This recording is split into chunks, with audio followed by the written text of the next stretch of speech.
There's a woman living in Osaka who earns less than $40,000 a year. She doesn't have a six-figure salary. She isn't an investment expert. She doesn't spend her weekends chasing the latest side hustle or trying to beat the stock market. Yet somehow, she has no credit card debt. She keeps 6 months of living expenses tucked away in a savings account she rarely touches. She takes a couple of vacations every year. And at the end of every month, after all the bills are paid, there's still money left. Now here's the part that surprises most people. She doesn't earn more than you. She simply makes one decision earlier than most people do. We've been taught to believe that financial peace comes from earning more. Get the promotion, find a better job, build another stream of income. And while those things certainly help, they don't explain why two people making the exact same salary can end up living completely different lives. Think about it. Two neighbors earn the same paycheck. One is constantly wondering where the money went before the month is over. The other sleeps well at night, knowing there's money in the bank, takes a vacation without guilt, and doesn't panic every time an unexpected expense shows up. The difference isn't hidden in their bank account, it's hidden in their habits.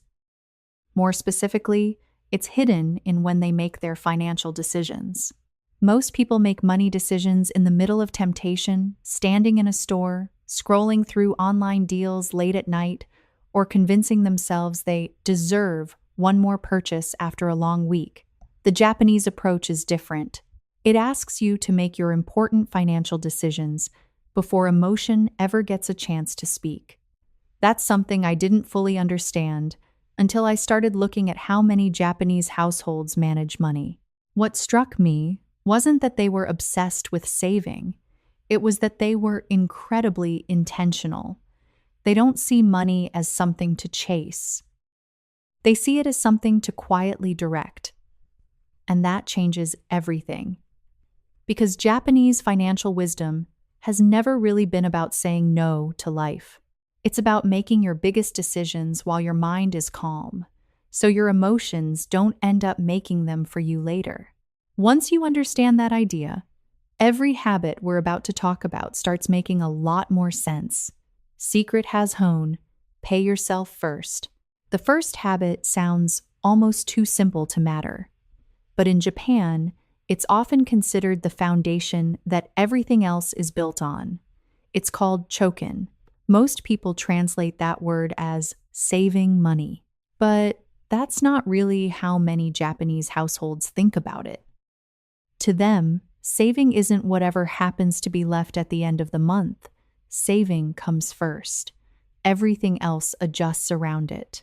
That one change completely flips the way most of us were taught to manage money. Think about how most people get paid. The paycheck lands in the checking account. Then comes the rent, the groceries, the streaming subscriptions, the coffee, the little purchases that don't seem like much until you add them all together. And somewhere near the end of the month, we look at what's left and tell ourselves, I'll save whatever I don't spend. The problem is, there's usually not much left. Not because we're irresponsible. Because human beings naturally spend what's available. Behavioral economists have been talking about this for years. Our brains quietly adjust to whatever amount of money we can actually see. That's why two people earning very different incomes often end up feeling exactly the same. I wish I had just a little more. The Japanese approach doesn't try to fight human nature. It works with it. Instead of asking yourself to have more self-control every day, you remove the decision altogether. The moment your paycheck arrives, a percentage automatically moves somewhere else before you ever have a chance to spend it. It doesn't have to be 10%. If you're just starting out, maybe it's 3, maybe it's even 1. The percentage isn't the important part, the habit is. Because something interesting happens after a few months. Your brain stops thinking about that money. It begins treating your new balance as normal. Money that never reaches your wallet rarely becomes a temptation, and that's a much easier system than trying to resist temptation every single day. One thing I would recommend, though, is not putting every saved dollar into the same bucket. Give each dollar a purpose. Build an emergency fund first, something that protects you when life doesn't go according to plan. Then save for the things you actually want, whether that's a vacation, a home, or sending your kids to college. After that, start thinking about long-term investing so your money has a chance to grow while you're busy living your life. Those are three very different jobs, and your money should know which job it's doing. Imagine you bring home $4,000 a month. The day your paycheck arrives, $400 quietly moves into savings before you even look at your account. At first, it feels like you're living on less, but after a while, something surprising happens. You stop noticing. Your spending simply adjusts to the money that's available, not because you became more disciplined, because your environment changed. That's really what Chokin teaches. Financial peace isn't built by making hundreds of perfect decisions. It's built by making one good decision before the rest of your decisions even begin. Secret hash 2, Kakeibo, the Japanese habit that changes the way you think about money. If I had to pick one habit that captures the Japanese approach to money better than any other, it would probably be Kakeibo. At first glance, it doesn't look very impressive. There's no fancy budgeting app, no AI tracking your spending, no colorful charts telling you how you're doing, just a notebook, a pen, and a few quiet minutes with yourself. Honestly, that's part of the reason so many people overlook it. We live in a world that loves automation. The Japanese created a system that asks for something much rarer: your attention. Kakeibo has been around for more than 100 years, yet its purpose has never really changed. It's not about recording numbers. It's about noticing your own behavior. At the beginning of each month, you write down 4 simple things: how much money came in, how much you want to save, your fixed expenses like rent or insurance, and finally, the amount that's left for everything else. From there, every expense usually falls into one of 4 categories. Needs, things you truly can't live without. Wants, the things that make life enjoyable: culture or self-growth books, learning, hobbies, experiences that help you become a better version of yourself. And unexpected expenses, because life always has a way of surprising us. You don't need a perfect notebook. It can be 1 page.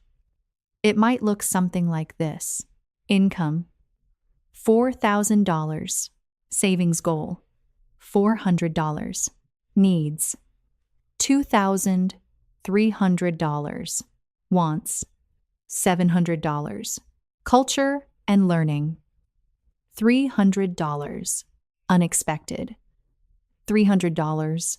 Simple, nothing complicated. But here's the part most people miss. The real power of Kakeibo doesn't happen while you're writing. It happens when you stop writing.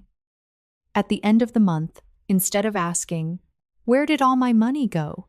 you ask something much more meaningful. Which purchase genuinely made my life better? And then another question that's a little more uncomfortable. Which purchase only made me feel good for about 5 minutes? Those 2 questions can teach you more than any budgeting app ever will. Because over time, patterns begin to appear. You realize that some of the things you thought were worth it barely matter a week later, while other purchases, often the smaller, quieter ones, continue adding value long after you made them. A good book, dinner with your family, a class that helped you learn a new skill. Those are expenses that keep paying you back. That's why I don't think Kakeibo is really a budgeting method. I think it's a mirror. It quietly reflects the gap between the life you say you want and the life your spending is actually creating. And maybe that's why this century-old Japanese habit still feels surprisingly modern. Because in the end, Kakeibo isn't really about managing money. It's about becoming more aware of yourself. Secret hash 3. Give your emotions time to leave the room. Have you ever bought something that felt absolutely necessary, only to wonder a week later why you wanted it so badly in the first place? Most impulse purchases don't happen because we carefully think them through. They happen because emotions are louder than logic for a few minutes. Retailers understand this better than anyone. That's why you'll see countdown timers, limited stock warnings, flash sales, and one-click checkout everywhere you look. The goal isn't just to sell you a product. It's to make sure you buy it before your emotions have time to calm down. The Japanese approach quietly does the opposite. Instead of speeding up the decision, it slows it down. Many people know this as the 24-hour rule.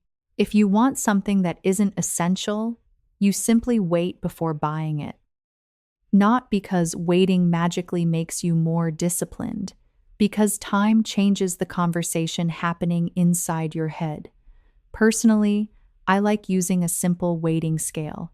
If it's a small purchase, something like a new shirt or a kitchen gadget, I wait at least 24 hours. If it's a few $100s, I wait 3 days. And if it's a major purchase, a new laptop, expensive furniture, or anything that will noticeably affect my finances, I give myself anywhere from 1 week to a full month. You'd be surprised how often the excitement quietly disappears.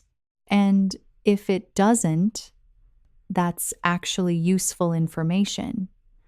It probably means the purchase matters. During that waiting period, I ask myself 3 simple questions. Do I actually need this? Will I still be using it a year from now? And maybe the most important question of all, am I buying the object? Or am I buying the feeling I hope it will give me? Because sometimes we think we're buying a new watch.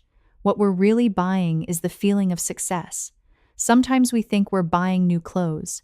What we're really chasing is confidence. And sometimes we're not shopping because we need something. We're shopping because we're bored, or stressed, or lonely. The purchase isn't solving the real problem. It's just distracting us from it for a little while. There's a beautiful Japanese idea called ma, written as gan. People often translate it as space, but it's really the meaningful pause between things. The silence between 2 notes in music. The empty space in a beautiful room. The moment before you respond in a difficult conversation. That space isn't empty. It's where clarity appears. I think the same idea applies to money. Sometimes the smartest financial decision isn't earning more or investing better. It's simply creating enough space between wanting something and buying it. Because once emotion leaves the room, wisdom finally gets a chance to speak. Secret hash 4. The 10 minutes that can change your financial future. One thing I've noticed is that most people don't ignore their money because they don't care. They ignore it because they're afraid of what they might find. So they avoid looking at their bank account. They put off opening credit card statements. They tell themselves they'll deal with it next month. And somehow, next month turns into next year. The Japanese have a much gentler approach. Instead of waiting until something goes wrong, many households set aside a small amount of time every week to simply check in with their finances. Nothing dramatic, no spreadsheets for hours, no guilt, just 10 quiet minutes. Think of it as a weekly conversation with your money. Not because your money needs attention, but because your future does. If you've never done this before, keep it incredibly simple. Every week, ask yourself 5 questions. What money came in this week? Where did it go? What surprised me? Maybe you spent twice as much eating out as you thought. Maybe a subscription renewed that you completely forgot about. The goal isn't to judge yourself. It's simply to notice. Then ask, what am I proud of this week? Maybe you skipped an impulse purchase. Maybe you cooked at home more often. Maybe you finally started your emergency fund. Celebrate small wins. They're what keep good habits alive. And finally, what's one thing I'll do a little differently next week? Notice the wording. Not everything, just one thing. Because lasting change rarely comes from overhauling your life overnight. It comes from making one better decision, then repeating it. If you're married or sharing finances with someone, this habit becomes even more valuable. Turn it into a weekly money conversation. Sit down together with a cup of coffee. Talk about what's working. Talk about what needs adjusting.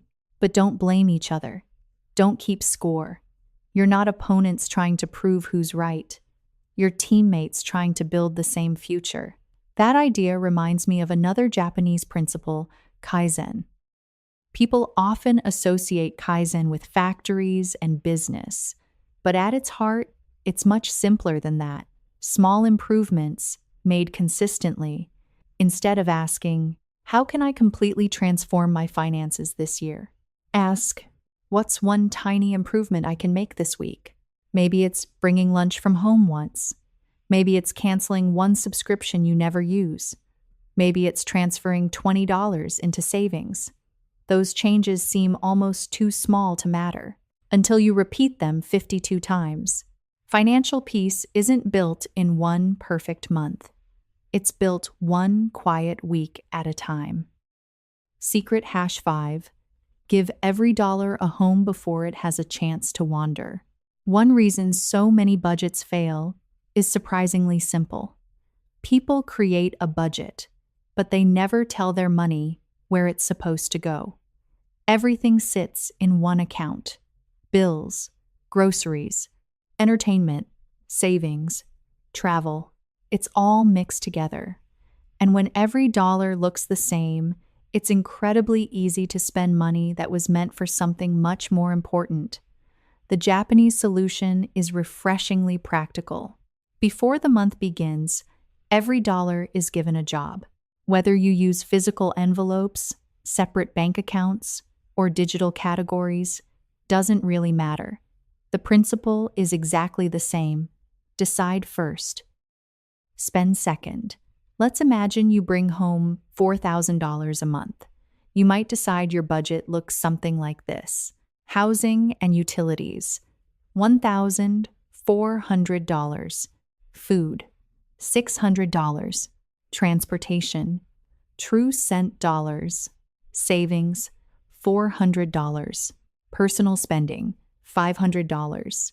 Learning and experiences, $300. Unexpected expenses, $500. Now every dollar already knows where it belongs before the month even starts. That sounds almost too simple, but it changes something important. Instead of asking, can I afford this? You begin asking, which part of my plan would this money come from? Those are two completely different questions, and they lead to very different decisions. Of course, no budget survives every month perfectly. Life doesn't work that way. Maybe you spend your entire food budget before the month is over. When that happens, don't panic. You really have only 3 honest choices. The first is to stop spending in that category until next month. The second is to intentionally move money from another category, fully aware of the trade-off you're making. And the third is to accept that your original budget wasn't realistic and adjust it for next month. What you should never do is pretend it didn't happen. Ignoring your budget doesn't protect you. It only postpones the lesson. There's another way I like to think about this. An envelope isn't a restriction, it's a promise. It's the promise your calm, thoughtful self made to the version of you who might feel stressed, tired, or impulsive later in the month. Because when emotions get louder, it's often easier to keep a promise than to make a brand new decision. That's why budgeting isn't really about limiting your freedom. It's about protecting the choices that matter most before emotions have a chance to rewrite them. Secret #6. Before you buy something new, ask one simple question. Before you buy something new, stop for just a moment and ask yourself one question. Do I already own something that can do this? It sounds almost too simple. But over time, this one habit can completely change the way you see consumption. Many of us don't buy things because we truly need them. We buy them because they're newer, prettier, more convenient, or because we forgot what we already have. The Japanese have a word that quietly challenges this way of thinking: Mottainai. People often translate it as don't waste, but it's much deeper than that. Mottainai is the feeling that something still has value and deserves to be respected. It's why you'll see people repairing things instead of replacing them, using an item until it has genuinely reached the end of its life, finding another purpose for something before throwing it away. Not because they're unwilling to spend money, but because they don't like wasting value. One idea that completely changed the way I shop is something called the total cost of ownership. Most of us only look at the price tag, but that's just the beginning. Every object you bring into your life keeps asking something from you. It asks for maintenance. It takes up storage space. It demands your time to clean, organize, charge, repair, or eventually replace. And perhaps most importantly, it quietly occupies a little bit of your attention. Every possession comes with invisible responsibilities. The more things we own, the more decisions we have to make.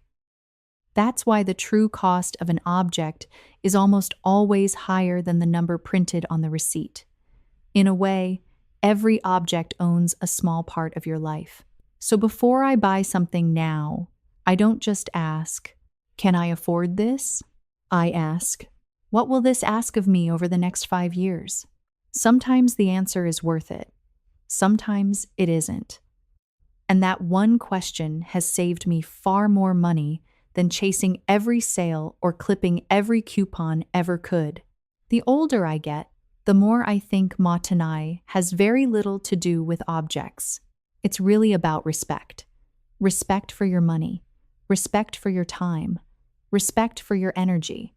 Respect for the opportunities you worked so hard to earn. Because waste isn't only throwing away things.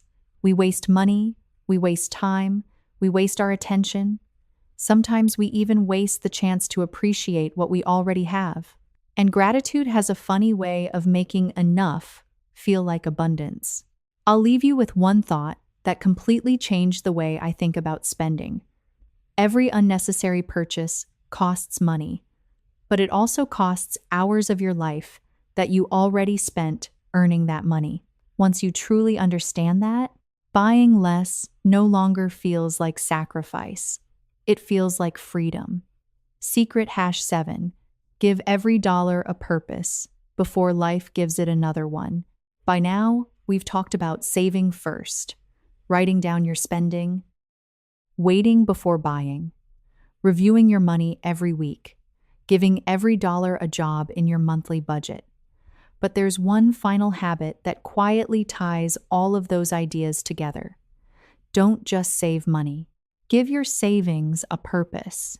One mistake I made for years was keeping all my savings in one account labeled simply savings.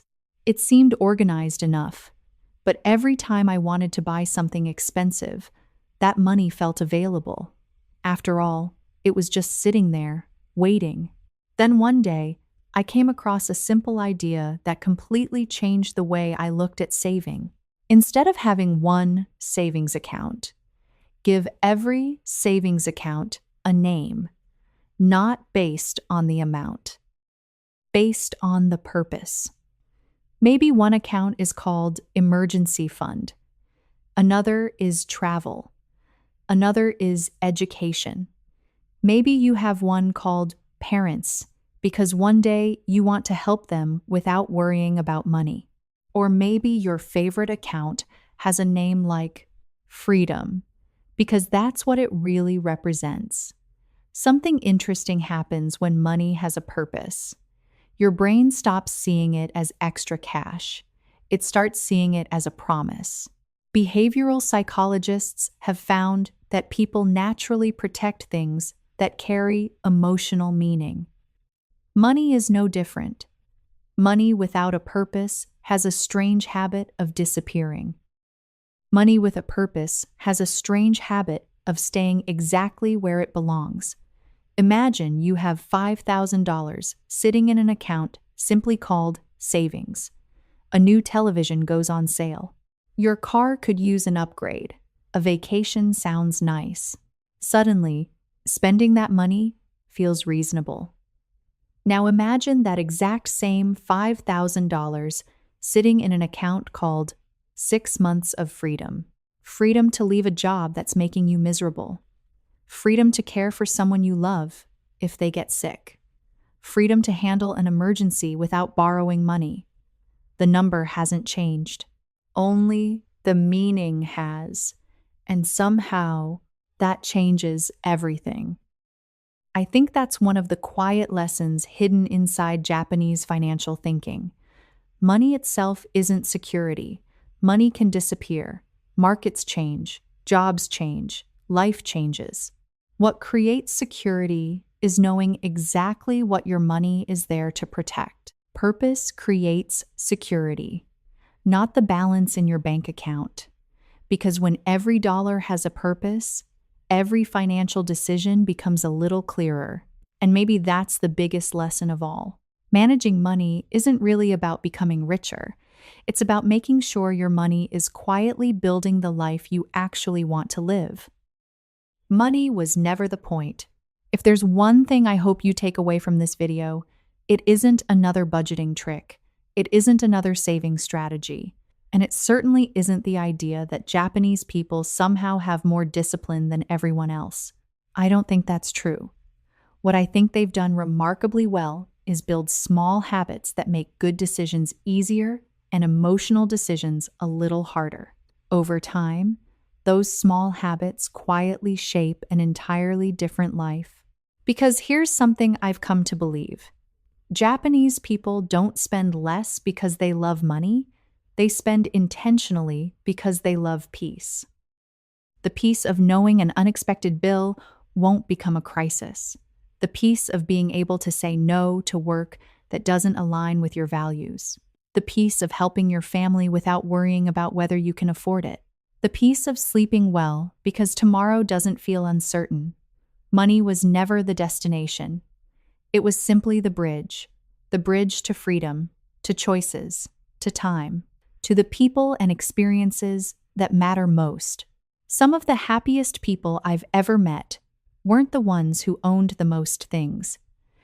They were the ones who worried about those things the least. Maybe that's why the older I get, the less impressed I am by people who can buy everything they want.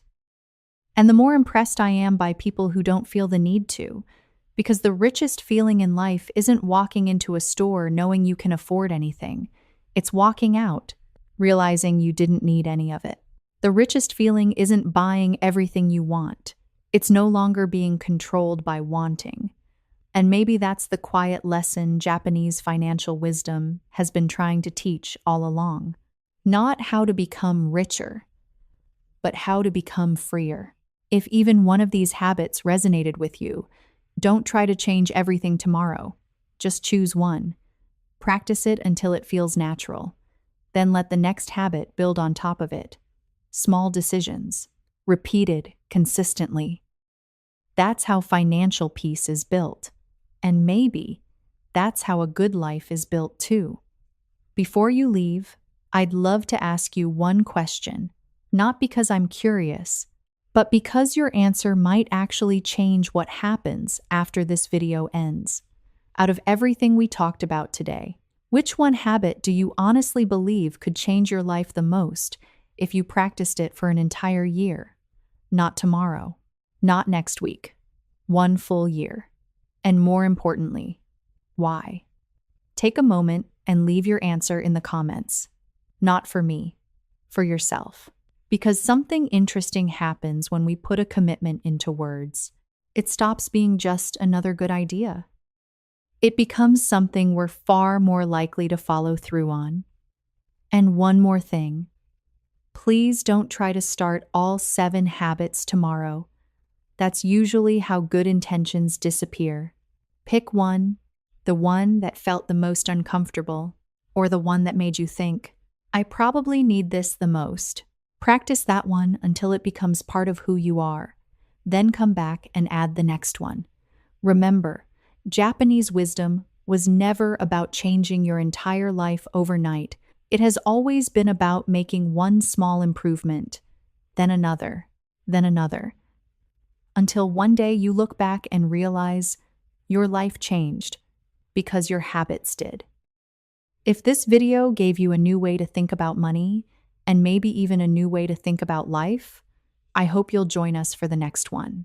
Until then, take care of your money, but more importantly, take care of the life your money is helping you build.